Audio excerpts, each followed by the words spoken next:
Aldous from just off Orwell Lane.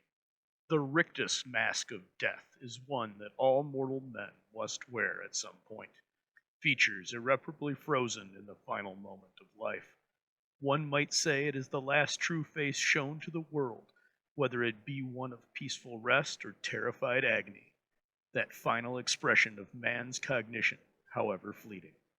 And so, upon such a mask do Lamont and Margot stumble while apartment hunting. Only this cadaver's eternal veil is one turned upwards in a terrifying, awful, frozen laugh. Enter a story that is infamous in many ways, as a trio of scientists and their chemical concoction serves as the catalyst for the usual bouts of avarice, mayhem, and murder.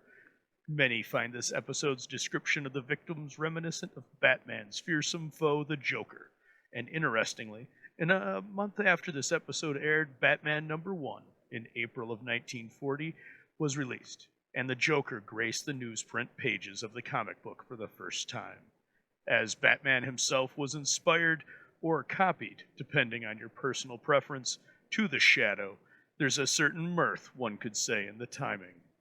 With one of the scientists named as a tip of the hat to Thomas Vitor, the assistant director of The Shadow, and later producer of both the big story and producer-director of the radio version of Double or Nothing, from a script by Sidney Slon and one of his more creative endeavors, and starring Bill Johnstone and Marjorie Anderson, with Everett Sloan as Shrevey and Kenny Delmar as Commissioner Weston, from March 10th, 1940.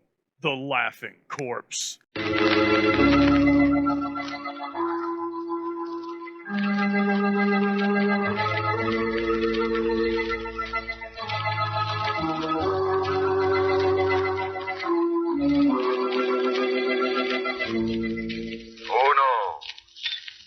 What evil lurks in the hearts of men? The Shadow knows.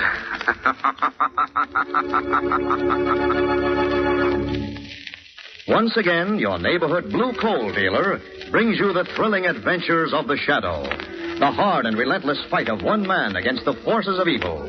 These dramatizations are designed to demonstrate forcefully to old and young alike that crime does not pay.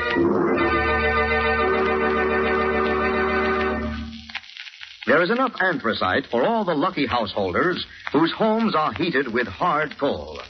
These homes are enjoying healthful warmth in every room. Even though winter winds blow, there is no need to cut down heat or close off rooms in homes heated with dependable hard coal. Yes, sir. When you have a supply of hard coal in your basement, you're the boss of heating your house. You are absolutely independent of any outside service. Be glad you heat with anthracite, the home heating fuel that never fails.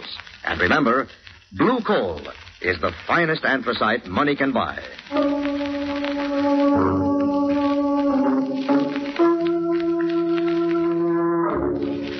The Shadow, mysterious character who aids the forces of law and order, is in reality Lamont Cranston, wealthy young man about town. The Shadow uses his hypnotic power to cloud men's minds so that they cannot see him. Cranston's friend and companion, the lovely Margot Lane, is the only person who knows to whom the voice of the Shadow belongs. Today's story, The Laughing Corpse.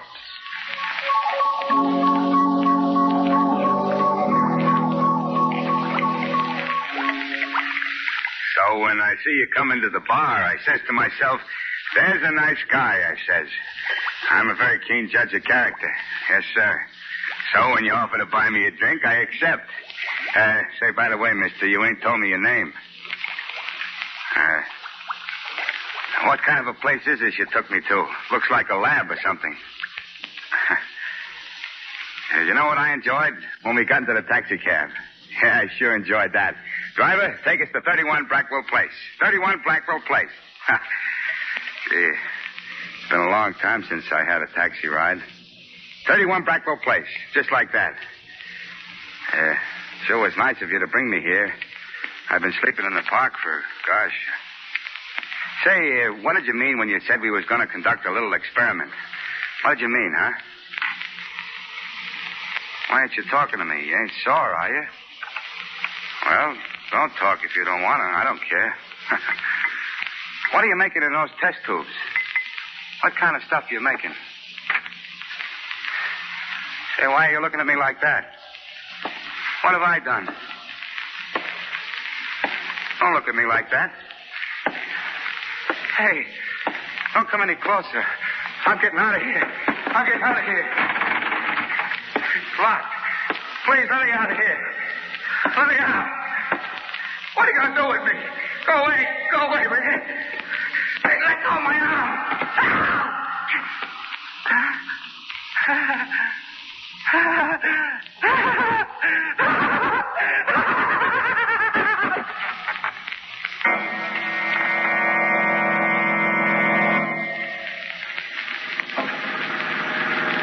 Margot, look, I do enjoy this lovely cab drive with you, but will you tell me where I'm going at this hour of the night? Well, Lamont, if you knew, you'd get angry. And not knowing makes me angrier. Shrevey. Yes, sir? Do you know where you're driving us to? Let me see now. What was the number of that place again, Miss Lane? What was it? 31 Brackwell Place, Shrevey. Oh, yeah. 31 Blackwell Place. Oh, I'm such a stupid. We've been there twice today, and all the time I keep forgetting the number. I got to get a new memory system I got to get. What was the old memory system, Shrevey? Oh, the old one was easy. You see, like, take, for instance... Hey, wait, which way are you going, Shrevey? Oh, excuse me. You take, for instance, the digits 3 and 1, which is the place we're going to now. I hooks the 3 up with my kid, which is 3 years old, and the 1 I remember is by thinking how in 1 year he's going to be 4. Simple, ain't it? Elementary. How could you possibly have forgotten the address for that system, Shrevey? You know how? I got myself all mixed up with my other kid, which is 6. Oh, I'm such a stupid. Shrevey, I feel just as stupid as you do. I still don't know where we're going and why we're going to this place at 11:30 at night. Well, if you wait till tomorrow, the apartment may be rented. Shrevey, now you've given it all away. Margot, are you taking me apartment hunting at this hour? You know I hate that. Oh, but Lamont, don't you see? I wouldn't take it unless you thought it was all right. I know, but... You know how I value your opinion. Well, why didn't you tell me sooner? Well, I wanted to surprise you. Okay, I'm hooked. What are you laughing about, Shrevey? Well, I was just thinking, Mr. Cranston. I was thinking how dames could twist guys right around their little fingers. They could twist them. That'll be about all from you, Shrevey. Don't talk so much. Yes, sir. All right for you, Mr. Cranston. You're pretty jumpy tonight, Lamont. What's the matter? Oh, nothing, Margot. I'm just bored, that's all. I know. You haven't had anything to keep you busy. No criminals to track down. That's... Shrevey, why'd you stop? Shrevey! Shrevey, why don't you answer? Mr. Cranston said I shouldn't talk. I shouldn't, so I ain't. Oh, now, you see what you've done, Lamont? You've hurt Shrevey's feelings. I'm sorry, Shrevey. I'm in a bad humor tonight. No, you ain't, Mr. Cranston. Oh, yes, I am. Oh, here we are. This is the building, 31 Brackwell Place. Yeah, it's 31 Blackwell Place. That's why I stopped, 31 Blackwell Place. Wait for us, Shrevey. Okay, Come on, up the flight of steps, Lamont. All right. This certainly is a weird-looking place. Well, that's just because it's dark. Looks all right in the daylight. Yeah. Ring the superintendent's bell, will you, Lamont? Yes, right. Margot, won't he be angry at our disturbing him at this hour? Oh, no. He told me I could come back tonight to look at the apartment. Oh. Well, what's so exceptional about this apartment, Margot? Oh, Lamont, it has these high, old-fashioned ceilings and the most glorious view of the river. Well, what do you want? Oh, you remember me. I'm Margot Lane. I put a deposit down on one of the apartments here. So what? No, he won't be angry. Well, you said I could come back tonight to look at it. I said you could come back this evening. It's 11:30 now, young lady. You got me out of bed. Well, what did I tell you, Margot? Oh, please, Mr. My name is Lascom. Please, Mr. Lascom, I know it's very inconsiderate to bother you at this hour, but couldn't we please see the apartment? Oh, well, come in. Thank you. It's down the end of this hall.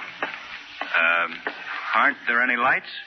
The bulb just burned out this evening. Oh, I see. Here we are. Just a minute now till I find the light switch.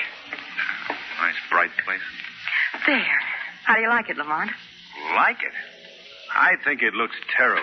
Well, of course, the place needs redecorating. Yes, and badly. Well, look at the holes in the wall. What caused that? And the previous tenant was Dr. Destrup. He's a chemist. He used this apartment as a kind of a laboratory. The holes are from some of his apparatus. Oh, I see. Well, what do you think, Lamont? Well, if you wanted quiet, you certainly got it here. Yes, and it's always like this. Always nice and quiet. What's that? I don't know. Someone thinks something is funny, all right. Well, listen to him. Lamont, that doesn't sound like... Come on, Margot. I'm going to see what this is all about. There, Lamont, across that door sill. Dr. Lorenz. Here, give me a hand. Why, his body's so tense. As if he's had a convulsion or something. Let's turn him over. There we are. Oh, his face. His face, Lamont. Margot, get hold of yourself. Oh, but his face, Lamont, it's all twisted up as though we were laughing. Well, don't look at him, Margot. What are we going to do? There's nothing we can do now. This man is dead.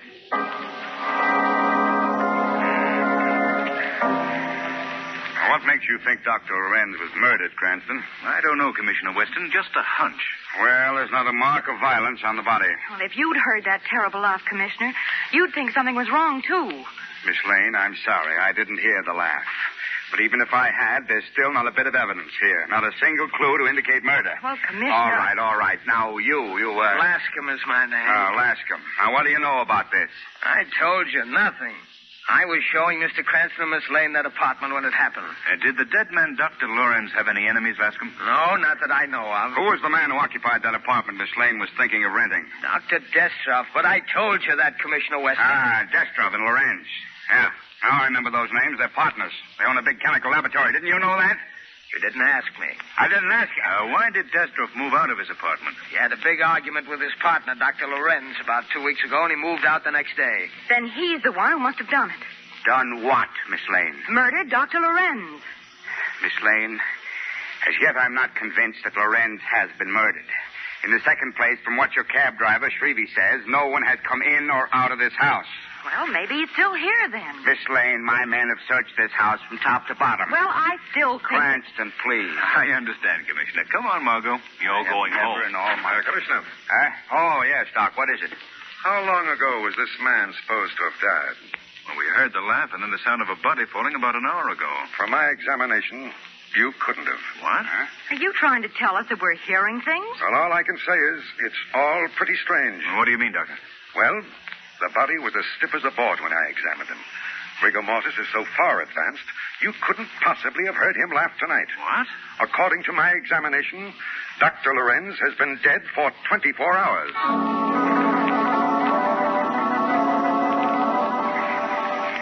The way the medical examiner talked, you'd think we didn't know what we were doing, Lamont. How could the man be dead and laugh? The laughing corpse.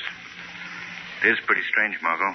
I think Commissioner Weston ought to get a new medical examiner. That's what I think.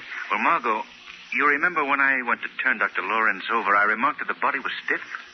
Well, it does look as if he'd been dead for some time. But that terrible laugh, Lamont. What of that? I don't know, Margot. And Lorenz's face was contorted as though he'd been laughing. Margot, I believe it was Lorenz that we heard. Why do you say that, Lamont? Now, look at this. Why, it's a little box. Looks like a jewel box. Yes. Read what's written inside the cover. You will laugh, but not from joy. You will laugh, and the laugh will be the laugh of death. Lamont. I found this little box lying in the floor near Lorenz's body before Weston came. What do you suppose was in it, Lamont? I don't know, Margot. But I'm going to find out. The Shadow is going to pay a visit to Dr. Destroff's laboratory tonight. Perhaps there I shall find the solution to the mystery of the laughing corpse.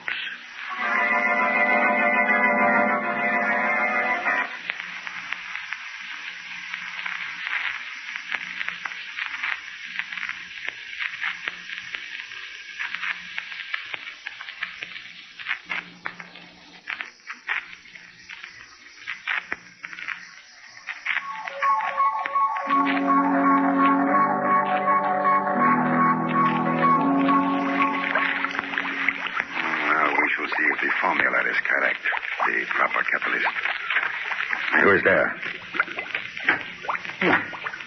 I thought I heard the door open. It must be my imagination. It is more than your imagination, Dr. Destroff. What? Who is it? I can't see you. No man has ever seen the shadow, Dr. Destroff. The shadow? Oh, yes, I have heard of you. What do you want of me? Have you ever heard this phrase before? You will laugh, but not from joy. You will laugh, and the laugh will be the laugh of death. Where did you hear that? The shadow has ways of finding things out, Dr. Destroff.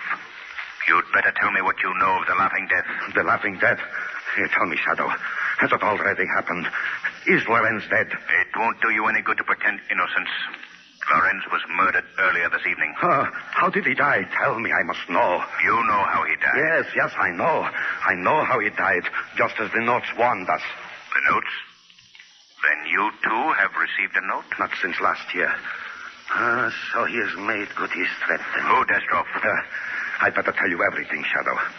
7 years ago, there was another partner in this laboratory besides myself and Destroff. A man named Vitor. He was incompetent, a drunkard.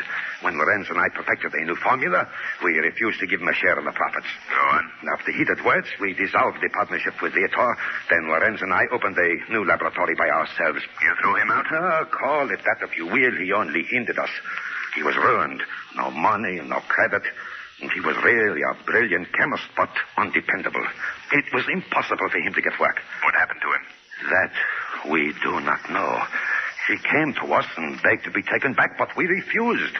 Lorenz laughed at him, and I suppose I did too. He was so ridiculous.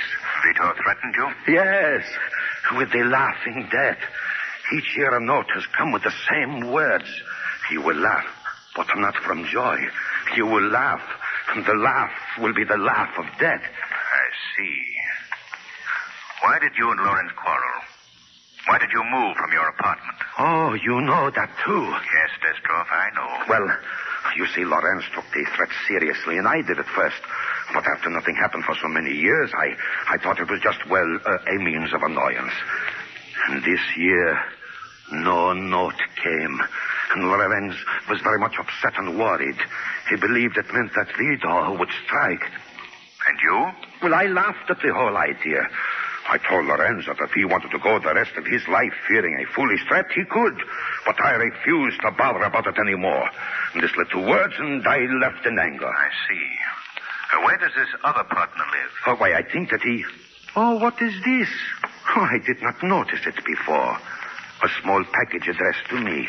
My assistant must have put it on my desk earlier, and I had not noticed it. Don't touch that box. Why, it looks like a little jewel box. A tiny box similar to that one was found next to Lorenz's body. Oh, yes? What was in it, Shadow? Nothing, Destroff, except that threat written on the inside cover.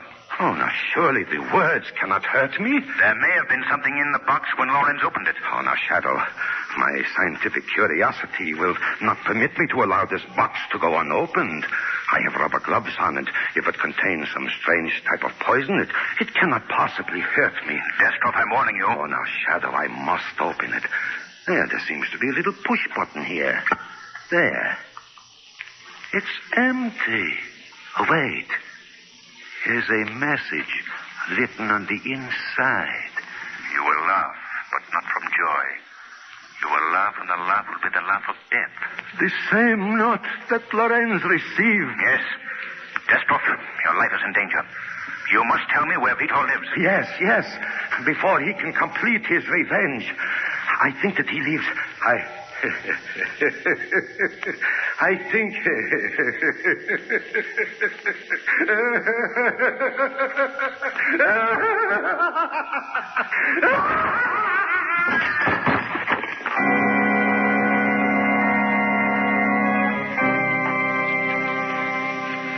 Where should I put these bundles, Miss Lane? Oh, just set them down anywhere, Shrevey. I'll put them away when the rest of the furniture comes. Okay, Miss Lane. Well, don't drop them right in the middle of the room, Shrevey. Well, you said just to put them down anywhere, you said. Well, I meant out of the way, over there in the corner someplace. Okay. Hey, what do you got in these packages? Handbills? Just odds and ends, Shrevey.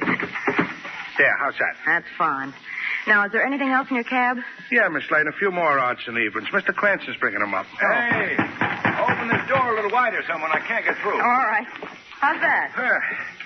What have you got in these bundles, Margot? They ain't ambushed, they ain't. What? Put them down, Lamont, before he drops them. Yeah, not in the center of the room, Mr. Cranston. Out of the way, in the corner there. Shrevey, will you stop giving orders and do some work around here? Certainly. What could I do? What could I? Well, there isn't anything else to do until the rest of the stuff gets here. I should have been here an hour ago. Hey, you want I should go back to the old apartment and get them moving faster, you want? That might be a very good idea, Shrevey. Okay, I'll do it. I'll tell them a thing or two. I'll teach them a lesson they'll soon forget. Well, don't get too rough with us moving men, Shrevey. Remember the iron hand and the velvet glove. Well, I'll look...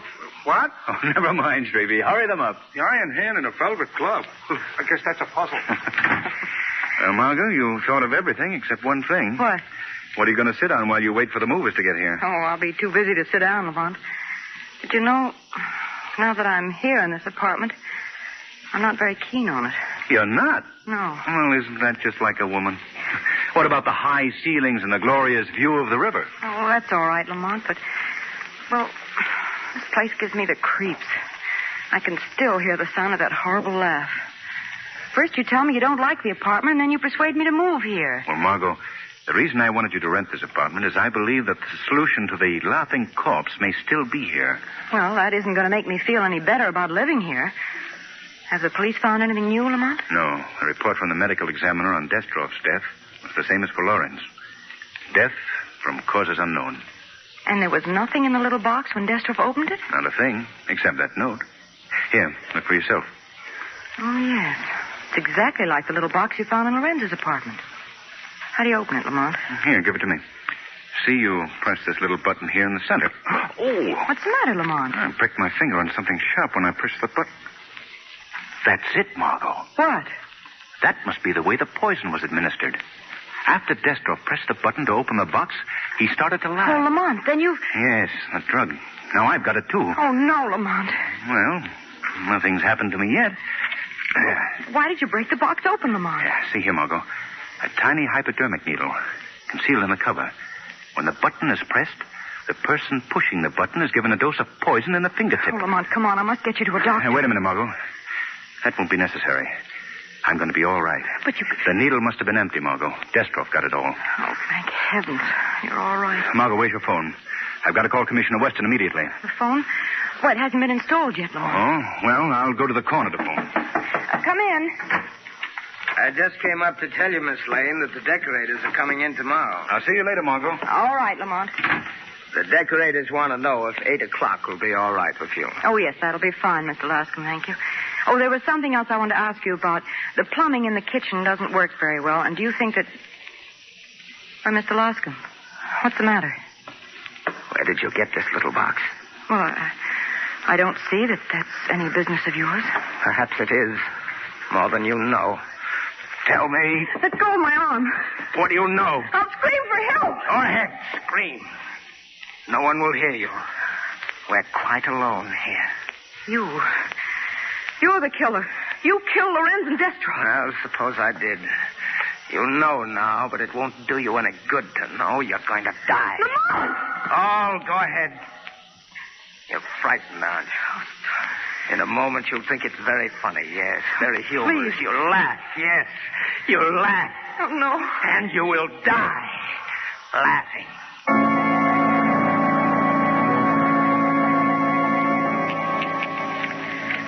Please, Mr. Lascombe. I've never done anything to you. No, you and your friend, Mr. Cranston, know too much, Miss Lane. You wanted to catch me, make me pay for my crime. I would never have suspected you if you hadn't given yourself away. That's most unfortunate for you, Miss Lane. What do you mean? You see, I brought you down here to my laboratory in the basement to kill you. Oh, no. Don't be unhappy.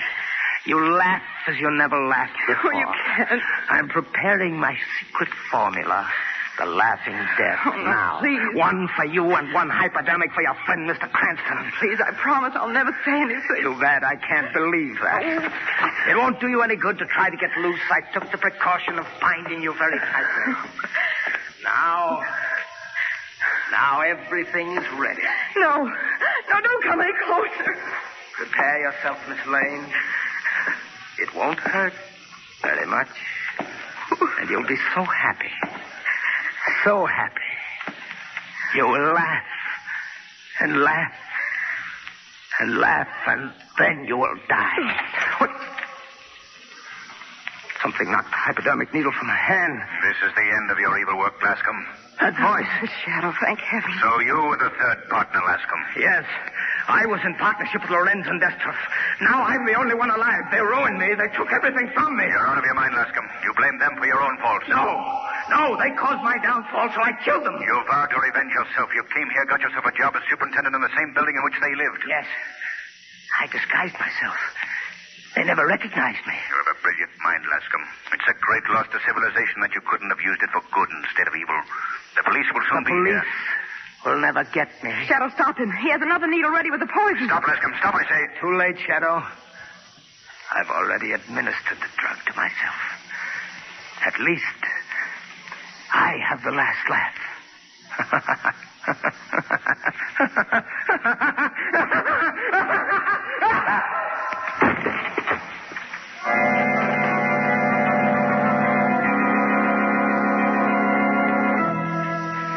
So you see, Margot, the plan was devilishly well executed. Well, how did you know where I was, Lamont? When I came back to the apartment after calling Weston, you were gone. I figured you were with the superintendent. You remember he came in just before I went out. Yes, Lascom, or whatever his name was. His real name was Vitor. Well, Vitor disguised himself and took the job here as superintendent of the building so he could watch his enemies, Destroff and Lorenz. That's right, Margot. Then he sent them the little boxes with the hidden hypodermic needles filled with the laughing death. Mm-hmm. Oh, Lamont, just the memory of that terrible laughter makes my blood run cold. And the look on Lorenz's face when we found him. Ooh. Margot, we didn't really hear him laugh. What?